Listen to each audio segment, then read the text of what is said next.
ക്കുന്നത് അള്ളാഹുവിന്റെ നീതിമാനായ ദാസൻ എന്നാണ്. അദ്ദേഹം വളരെക്കാലം അള്ളാഹുവിന്റെ പരീക്ഷണത്തിന് വിധേയനായിട്ടുണ്ട്. ബിസ്മില്ലാഹിർ റഹ്മാനിർ റഹീം.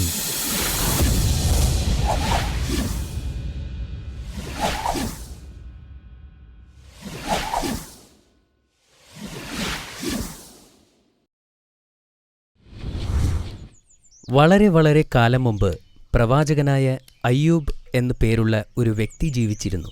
അദ്ദേഹം യൂസഫ് നബി അലൈഹിസ്സലാമിന്റെ ചെറുമകനായിരുന്നു. അദ്ദേഹത്തിന്റെ ഭാര്യയുടെ പേര് റഹ്മ എന്നായിരുന്നു. അവർ രണ്ടുപേരും സന്തോഷത്തോടെ ജീവിച്ചു. അള്ളാഹു അദ്ദേഹത്തിന് ധാരാളം മക്കളെ നൽകി. അദ്ദേഹം വളരെ സമ്പന്നനായിരുന്നു.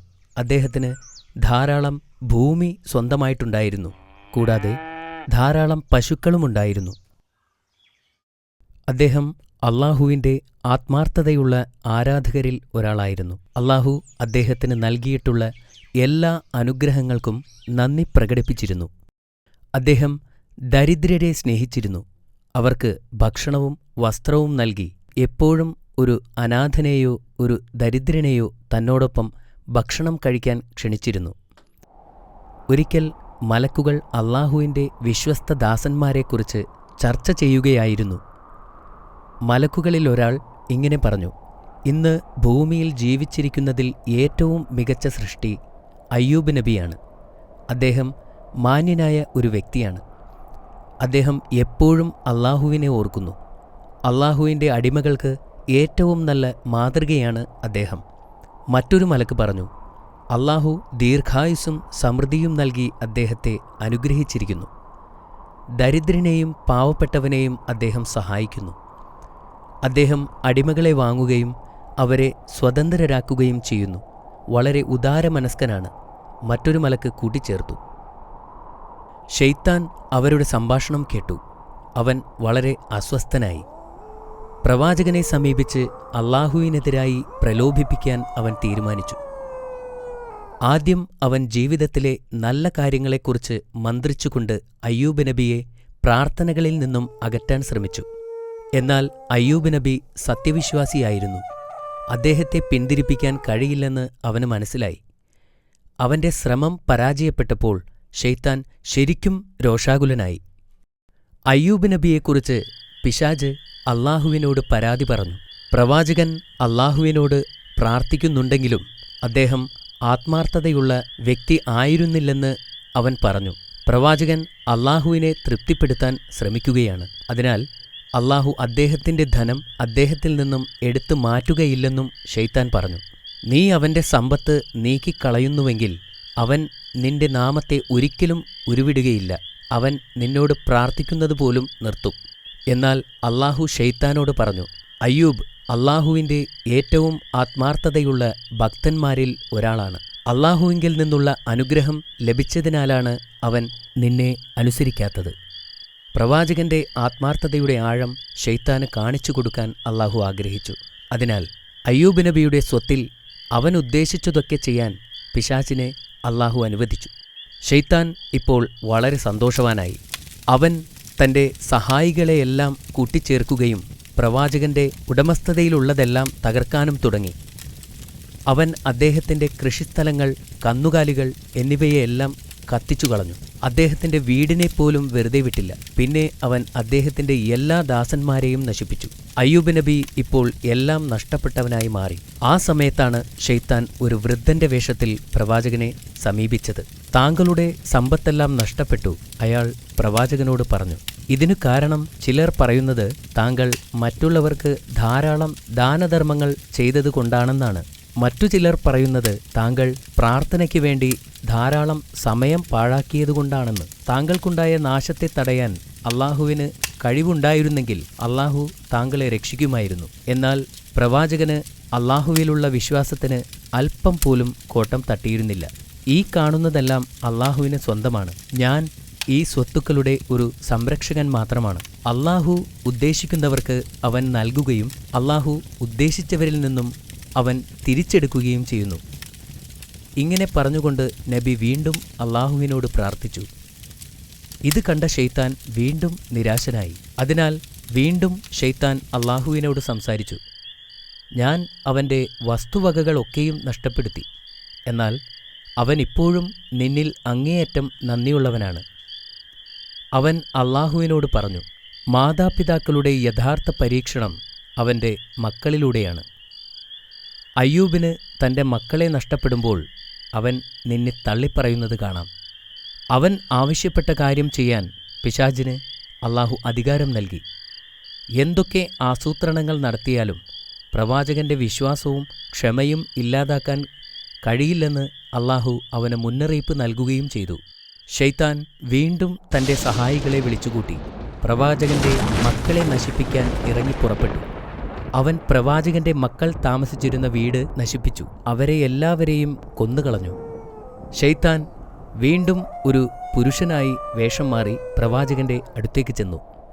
ആശ്വസിപ്പിക്കുന്ന രീതിയിൽ അവൻ അദ്ദേഹത്തോട് പറഞ്ഞു, താങ്കളുടെ മക്കൾ മരണമടഞ്ഞ സാഹചര്യം വളരെ ദുഃഖകരമായിരുന്നു. തീർച്ചയായും നിന്റെ നാഥൻ നിന്റെ പ്രാർത്ഥനയ്ക്കുള്ള പ്രതിഫലം നൽകിയില്ല.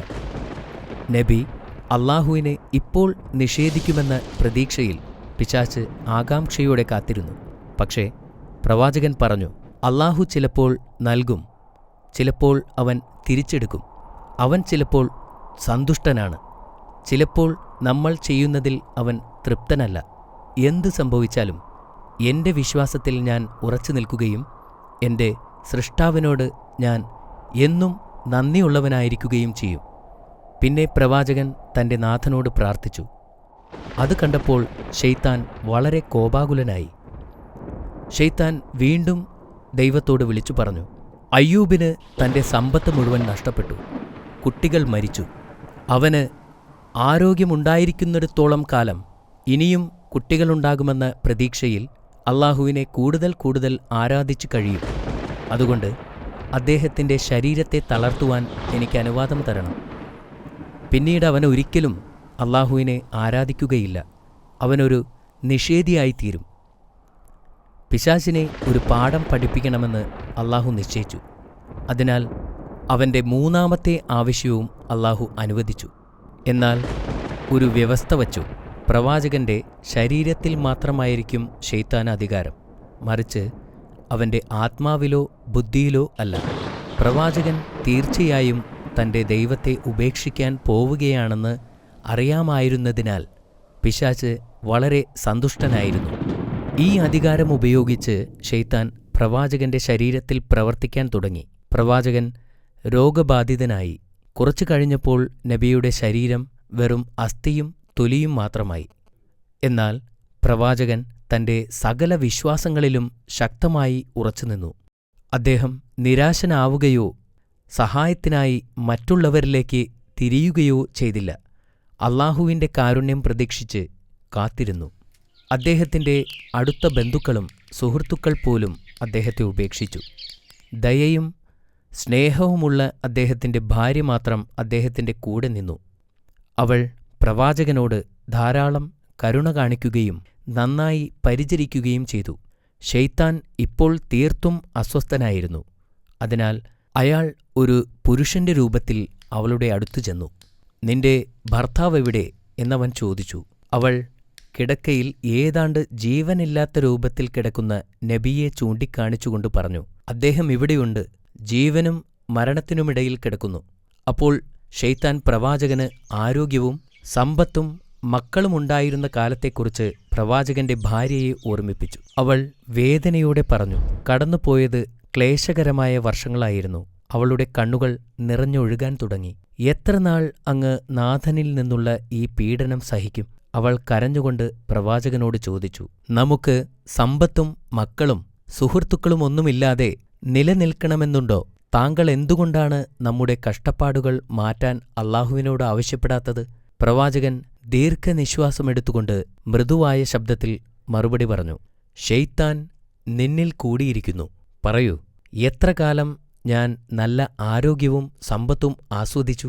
അദ്ദേഹം അവളോട് ചോദിച്ചു. 70 വർഷങ്ങൾ. അവൾ മറുപടി പറഞ്ഞു. എത്ര കാലമായി ഞാൻ ഇതുപോലെ കഷ്ടപ്പെടാൻ തുടങ്ങിയിട്ട്? അദ്ദേഹം വീണ്ടും ചോദിച്ചു. 7 വർഷങ്ങൾ. അവൾ മറുപടി പറഞ്ഞു. അപ്പോൾ അദ്ദേഹം അവളോട് പറഞ്ഞു, ഈ കാര്യത്തിൽ എന്റെ കഷ്ടപ്പാടുകൾ നീക്കാൻ അല്ലാഹുവിനോട് പ്രാർത്ഥിക്കാൻ ഞാൻ ലജ്ജിക്കുന്നു. കാരണം ആരോഗ്യത്തോടും സമ്പൽ സമൃദ്ധിയോടും ജീവിക്കുന്ന വർഷത്തേക്കാൾ കൂടുതൽ വർഷം ഞാൻ കഷ്ടപ്പാട് അനുഭവിച്ചില്ല. എന്നിട്ട് അദ്ദേഹം അവളോട് പറഞ്ഞു, അല്ലാഹുവിനോടുള്ള വിശ്വാസത്തിൽ നീ അസംതൃപ്തയാണ്. എപ്പോഴെങ്കിലും എനിക്കെന്റെ ആരോഗ്യം തിരിച്ചു കിട്ടുകയാണെങ്കിൽ ഞാൻ നിന്നെ 100 ചാട്ടവാറടികൊണ്ട് ശിക്ഷിക്കും എന്നദ്ദേഹം പ്രതിജ്ഞ ചെയ്തു. അദ്ദേഹം അവളോട് വീട് വിട്ടു പോകുവാൻ ആജ്ഞാപിച്ചു. പ്രവാചകന്റെ ഭാര്യ കരഞ്ഞുകൊണ്ട് വീട് വിട്ടുപോയി. ഈ നിസ്സഹായ അവസ്ഥയിൽ അദ്ദേഹം അല്ലാഹുവിനോട് പ്രാർത്ഥിച്ചു. അത് പരാതിപ്പെടാനല്ലായിരുന്നു, അല്ലാഹുവിന്റെ കാരുണ്യത്തിനു വേണ്ടിയായിരുന്നു. എന്റെ നാഥാ, ഞാൻ അവശനായിരിക്കുന്നു. നീയാണ് ഏറ്റവും വലിയ കരുണാമയൻ. പ്രവാചകന്റെ പ്രാർത്ഥന സ്വീകരിച്ച് അല്ലാഹു അദ്ദേഹത്തോട് കരുണ കാട്ടുകയും ചെയ്തു. അല്ലാഹു തന്റെ കാല് ഭൂമിയിൽ കുത്താൻ ആവശ്യപ്പെട്ടു. പ്രവാചകൻ ആ കൽപ്പന അനുസരിച്ചു. പെട്ടെന്നു തന്നെ നിലത്തുനിന്ന് ഒരു ഉറവ വന്നു. അല്ലാഹു കൽപ്പിച്ചതുപോലെ അദ്ദേഹം ആ വെള്ളത്തിൽ കുളിച്ചു. പെട്ടെന്ന് അദ്ദേഹത്തിന് സുഖം പ്രാപിച്ചു. അതേസമയം തന്റെ വിശ്വസ്തയായ ഭാര്യയ്ക്ക് ഭർത്താവിനെ പിരിഞ്ഞ് അധിക ദൂരം പോകാൻ കഴിഞ്ഞിരുന്നില്ല. അദ്ദേഹത്തെ സേവിക്കാൻ ആഗ്രഹിച്ച് അവൾ വീട്ടിലേക്ക് മടങ്ങിവന്നു. വീടിനകത്ത് കടന്നപ്പോൾ പെട്ടെന്നുള്ള മാറ്റം കണ്ട് അവൾ അതിശയിച്ചു. പ്രവാചകൻ വീണ്ടും ആരോഗ്യവാനായിരിക്കുന്നു. അവൾ അദ്ദേഹത്തെ കെട്ടിപ്പിടിക്കുകയും അല്ലാഹുവിനോട് നന്ദി പറയുകയും ചെയ്തു. പ്രവാചകൻ ദേഷ്യത്തിലായിരുന്നപ്പോൾ എടുത്ത ശപഥത്തെക്കുറിച്ചോർത്ത് അദ്ദേഹം ഇപ്പോൾ ദുഃഖിക്കുന്നു. ആരോഗ്യം തിരിച്ചു കിട്ടുകയാണെങ്കിൽ ഭാര്യയ്ക്ക് 100 അടി നൽകുമെന്ന് അല്ലാഹുവിനോട് സത്യം ചെയ്തിരുന്നു. അവളെ വേദനിപ്പിക്കാൻ അദ്ദേഹത്തിനാകുമായിരുന്നില്ല. എന്നാൽ അല്ലാഹുവിനോടുള്ള വാക്കു തെറ്റിക്കാനും അദ്ദേഹത്തിന് കഴിയില്ലായിരുന്നു. അല്ലാഹു തന്റെ വിശ്വസ്തനായ ദാസന്റെ ധർമ്മസങ്കടം പരിഹരിക്കാനായി വന്നു. അല്ലാഹു അദ്ദേഹത്തോട് കനം കുറഞ്ഞ പുല്ലിന്റെ ഒരു കെട്ടുണ്ടാക്കുവാനും അതുവച്ച് ഭാര്യയെ പതുക്കെ അടിക്കുവാനും ആവശ്യപ്പെട്ടു. അല്ലാഹു പ്രവാചകന് അദ്ദേഹത്തിന്റെ സമ്പത്തുകളെല്ലാം തിരിച്ചുകൊടുത്തു. അദ്ദേഹത്തിന്റെ മക്കളെ മരണത്തിൽ നിന്നും ഉയർത്തെഴുന്നേൽപ്പിച്ചു. അദ്ദേഹം 93 വയസ്സുവരെ ജീവിച്ചിരുന്നു എന്നാണ് പറയപ്പെടുന്നത്. ഈ കഥ നമ്മെ ഓർമ്മിപ്പിക്കുന്നത് അല്ലാഹു നമ്മളെ പല രീതിയിൽ പരീക്ഷിക്കുമെന്നാണ്. അതുകൊണ്ട് നമ്മുടെ വിശ്വാസത്തിൽ നാം ശക്തരായി നിലകൊള്ളണം. നിരന്തരം അവനെ ആരാധിക്കുകയും ചെയ്യണം. മാഷാ അല്ലാ, ഇത് വളരെ നല്ല കഥയായിരുന്നു. നീ ഇപ്പോൾ ചോദ്യങ്ങൾക്ക് തയ്യാറാണോ അമീർ? തയ്യാറാണ്. ശരി, എങ്കിൽ പറയൂ, പ്രവാചകനെ പിന്തിരിപ്പിക്കാൻ വേണ്ടി ശൈത്താൻ ആദ്യം ശ്രമിച്ചതെങ്ങനെ? എല്ലാ നല്ല കാര്യങ്ങളെക്കുറിച്ചും മന്ത്രിച്ചുകൊണ്ട് ശൈത്താൻ പ്രവാചകനെ പ്രാർത്ഥനകളിൽ നിന്ന് ശ്രദ്ധ തിരിക്കാൻ ശ്രമിച്ചു. പ്രവാചകൻ അതിൽ നിന്നും ശ്രദ്ധ തിരിച്ചോ? ഇല്ല, പ്രവാചകൻ ഒരു യഥാർത്ഥ വിശ്വാസിയായിരുന്നു. അദ്ദേഹം മറ്റൊന്നിലും ശ്രദ്ധ കേന്ദ്രീകരിച്ചില്ല. അത് ശരിയാണ്. പ്രവാചകൻ എങ്ങനെയാണ് രണ്ടാമത്തെ തവണ പരീക്ഷിക്കപ്പെട്ടത്? പ്രവാചകൻ അള്ളാഹുവിനെ തൃപ്തിപ്പെടുത്താൻ ശ്രമിക്കുകയാണെന്നും അള്ളാഹു നബിയുടെ സ്വത്ത് എടുത്തു മാറ്റണമെന്നും ശൈത്താൻ പറഞ്ഞു. എന്നിട്ട് നബിയുടെ സ്വത്ത് മുഴുവൻ ശൈത്താൻ കത്തിച്ചു കളഞ്ഞു. മാഷാ അല്ലാ, വീണ്ടും ശരിയാണ്. പ്രവാചകൻ ഈ സമയം അള്ളാഹുവിനോടുള്ള ആരാധന നിർത്തിയോ? ഇല്ല, അദ്ദേഹത്തിന്റെ എല്ലാ സ്വത്തുകളും അള്ളാഹു നൽകിയതായിരുന്നു എന്നും അത് തിരിച്ചെടുത്തതിൽ പ്രശ്നങ്ങളൊന്നുമില്ല എന്നും പറഞ്ഞു. Very good. മൂന്നാമത്തെ തവണ ശൈത്താൻ അദ്ദേഹത്തെ പരീക്ഷിച്ചതെങ്ങനെയായിരുന്നു? പ്രവാചകന്റെ കുട്ടികളെ കൊല്ലുന്നതിനായി അള്ളാഹുവിന്റെ അനുവാദം ശൈത്താൻ വാങ്ങി. മക്കളെല്ലാം കൊല്ലപ്പെട്ട ശേഷം പ്രവാചകൻ അള്ളാഹുവിനോടുള്ള പ്രാർത്ഥന നിർത്തിയോ? ഇല്ല, പ്രവാചകൻ അള്ളാഹുവിനോടുള്ള പ്രാർത്ഥന അവസാനിപ്പിച്ചില്ല. വീണ്ടും പ്രാർത്ഥിച്ചുകൊണ്ടിരുന്നു. ശൈത്താൻ അവസാനമായി പ്രവാചകനെ പരീക്ഷിച്ചതെങ്ങനെ? പ്രവാചകന്റെ ശരീരം രോഗം ബാധിച്ച് അവശനാക്കുവാൻ അള്ളാഹുവിനോട് അനുവാദം വാങ്ങിച്ചു. ഇതുകൊണ്ട് പ്രവാചകൻ അള്ളാഹുവിനോടുള്ള ആരാധന നിർത്തിയോ? ഇല്ല, പ്രവാചകൻ തന്റെ സകല വിശ്വാസങ്ങളിലും ഉറച്ചുനിന്നു. നബി നിരാശനാവുകയോ സഹായത്തിനായി മറ്റുള്ളവരിലേക്ക് തിരിയുകയോ ചെയ്തില്ല. അള്ളാഹുവിന്റെ പ്രീതിക്കായി നബി കാത്തിരുന്നു. മാഷാ അല്ലാ, നിന്റെ എല്ലാ ഉത്തരങ്ങളും ശരിയായിരുന്നു അമീർ.